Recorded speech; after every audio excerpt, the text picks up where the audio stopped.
I pride myself, of course, on I'm the Antichrist, so I pride myself on not being transparent, on telling lots of lies, and I try to build my life in the most opaque way possible so that no one knows anything about me.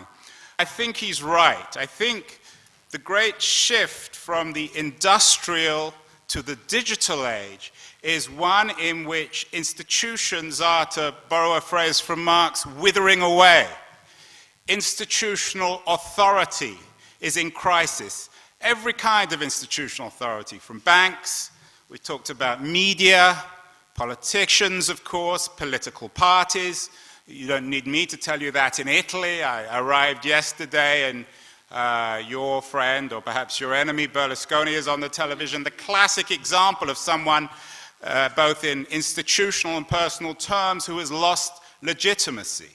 So what when we have is an institutional crisis, and the internet is both a cause and a consequence of this. It's hard to figure out where the cause ends or where the consequences begins, whether it's a cause or effect. But the internet is the platform in which this rebellion of the individual against the institution is taking place. The internet is the platform which is withering away the institutions. We've already seen it with media. The problem is that everything is changing except for us, except for the user.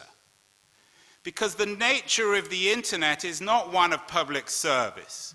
The internet is owned by private companies like Google and Yelp and Facebook, who profit massively, unimaginably, from this new supposed flat democratic culture, which is in fact anything but democratic or flat. It's actually creating a new opaque elite in Silicon Valley.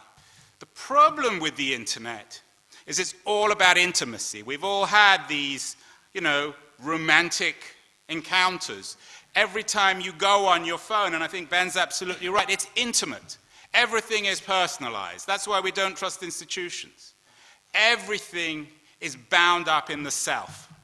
The challenge then, in our digital age, is to learn how to, I don't know if the word is, I don't know if there is a word for this, but the challenge is to figure out how to stop kissing, how to reestablish distance, separation between us as individuals and the world, because the world has become too close.